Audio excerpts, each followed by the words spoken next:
Assalamu alaikum урматтуу Чабарман каналынын көрүүчүлөрү, урматтуу мекендештер, амансыздарбы, сак саламатсыздарбы? Мен сиздерге бул чыгарылышта Баткен шаарынан сатыла турган үй боюнча маалымат берем.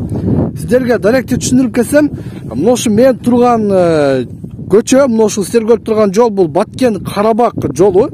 Бул көчө менен түз эле 2 километр жүрсөңүздөр сиздер Баткен шаарын көздөй келесиздер.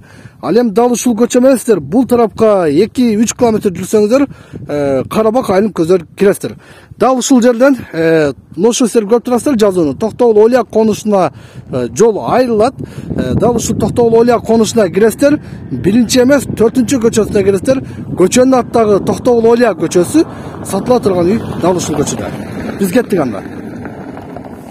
Мен сиздерге айткан Токтогул Олия көчөсү дал ушул көчө.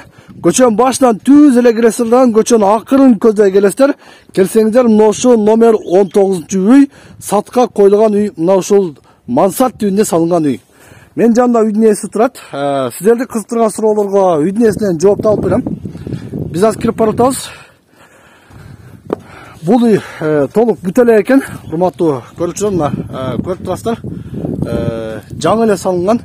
Ээси менин жанымда. Салам алейкум. Алейкум ассалам. Кандай, жакшысызбы? Жакшы, рахмат. Ден соолугуңуз жакшыбы? Так, үйдү сатка койдуңуз. Сатка койдук. Сатка койдук. Бул бүт баары мына ошол кызыл бышкан кирпичтен түшүптүр да, Ооба. Ичи тышы сырты облицовочный кирпич. Узун туурасы канча бул үйдүн жалпы?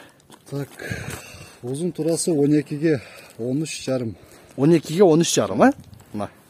Муну караңыздар, толук кирпичтен бүткөн, ичи да ушундайбы, кирпичтен бүткөнбү? Ичи да толук ушундай, чорный кирпич менен бүткөн. Эми айтыңыз, жалпы канча кирпич кеткен ушул үйгө?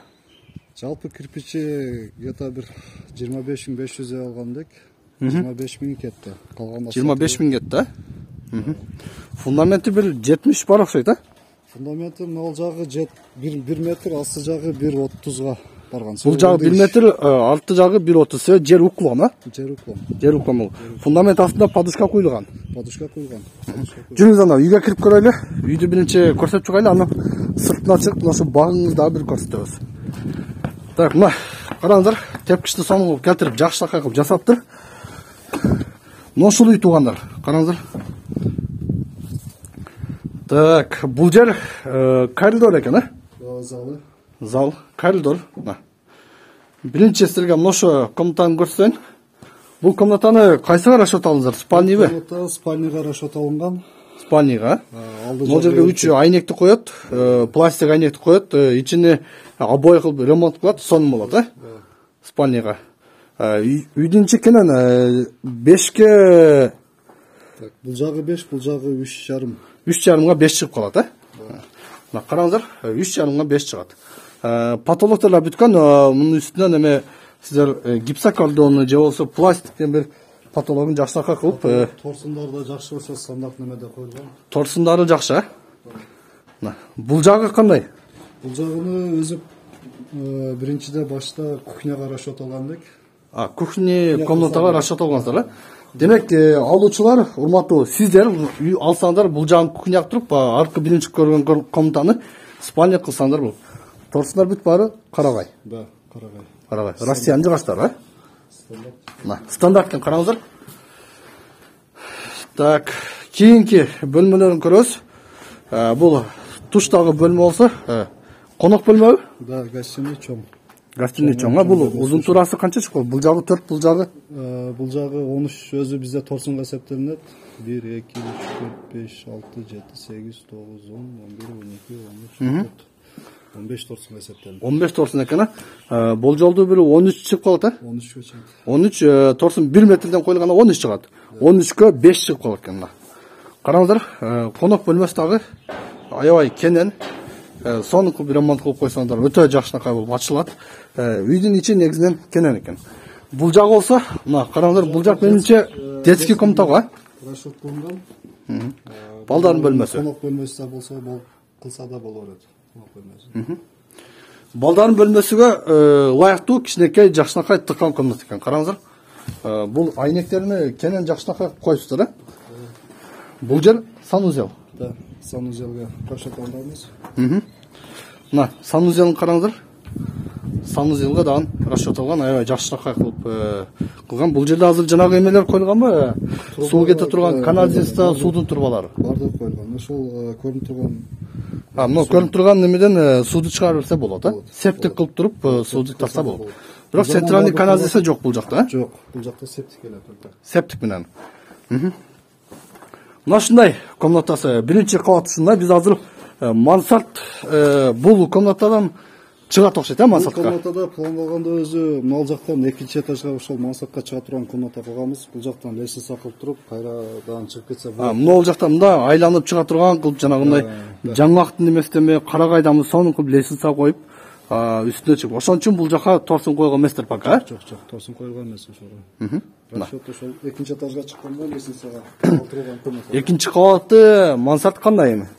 Бир көрбөйлүбү? Мындай эле чыгып көрсөтөйүн. Мошу менен чыгып атам туугандар. Кудай сактасын. Мына караңыздар, аябай кенен. Ушул сиздер көрүп турган жыгачтан, жыгач менен аркы жыгач аралыгында сиздер узун кылып туруп бул жагын үй кылсаңыздар болот. Ал эми ушул форточкадан чыгып туруп сиздер балконго чыгып кетсеңиздер болот. Демек бул сиз өзүңүздүн фантазияңызга жараша жакшыраак кылып, ремонт кылып, сонун кылып алсаңыздар болот. Үй ушундай, ички бөлмөсү. Сыртына чыгабыз, подвал барбы? Подвал бар. Подвал бар, Подвал бар. Подвалды көрбөйлүбү? Жалпы 4 комната үй, биринчи кабаты, коридор, санузелди кошпогондо. Узунтурасы 12-ге 13,5. Үйдү жакшы салыптыр. Мына сыртына болсо караңыздар, стенаны облицовочный кирпичтен жакшыраак кылган, анын бул жагында мына подвал бар экен. Мына подвал. Ошол эле жанагы кухнянын подвалы болгон бул. Бул жерге сиздер если кудан бир насип кылса алып калсаңыздар, бачок койсоңуздар болот таза сууга. Таза сууга бочка койсо болот, Бачок коюп, ушул эле жерден трубага место ташталган. Жанагы отоплениянын центральный местине койсо болот экен ушундай, Койсо болот. ыңгайлаштырып отопление кылсаңыздар дагы болот. Ал эми бул жакта скалат катары колдонсоңуздар болот. Салаттарды сактаганга дагы ар кандай буюмдар сактанганга скалат кылып сактасаңыздар, кылсаңыздар болот экен. Үйдү көрдүк эми. Эми айтыңчы бул огород канча соток жалпы? Жалпы 24 соток. 24 соток. Мен көрүп турам азыр бүт өрүк багыңыз, өрүк көчөттөрүңүз бар экен. Жалпы 20 чакты барбы өрүк көчөт? Азырынча 23 түп. Мөмөгө кирген бүт баары. Мөмөгө кирген. Жылына жакшы өрүккө берет. Так. Мына караңыздар. Өрүк негизи баткенде өрүк менен сыймыктанабыз. Өрүктү көп кылышат. Бул мына жаш эле өрүктөр мөмөгө кирген. Түшүн берет. Бул жагына атайын барата дарбаза коюп койсуңар, Да, бул жакка өзү пландагандек мал жакка сарай салып, мал. Мына тарапка сарай кылгангабы? Ошол жактан. Бул жагынан эки жагынан да кирсе болот. Бул жагынан эсеп калса, дарбаза коюп койсо болот. Эми айтыңчы бул үй качан бүттү эле негизи? Бул үй 2019 бүткөн. 2019 бүткөн, бүткөн полностью. Эми ушунча сонун кылып салыпсыздар да, мындай көзгө көрүнүктүү, аябай жакшынакай форматта жакшы түшкөн. Неге саттасыздар эми? Акча керек болот. Акча керек, Мына. Акча керек дейт. Үйдү өзүңүздөр көрүп турасыздар, аябай жакшынакай салынган, огороду дагы 24 соток, жери да кенен, багы да бар экен. Суу маселеси кандай бул жерде?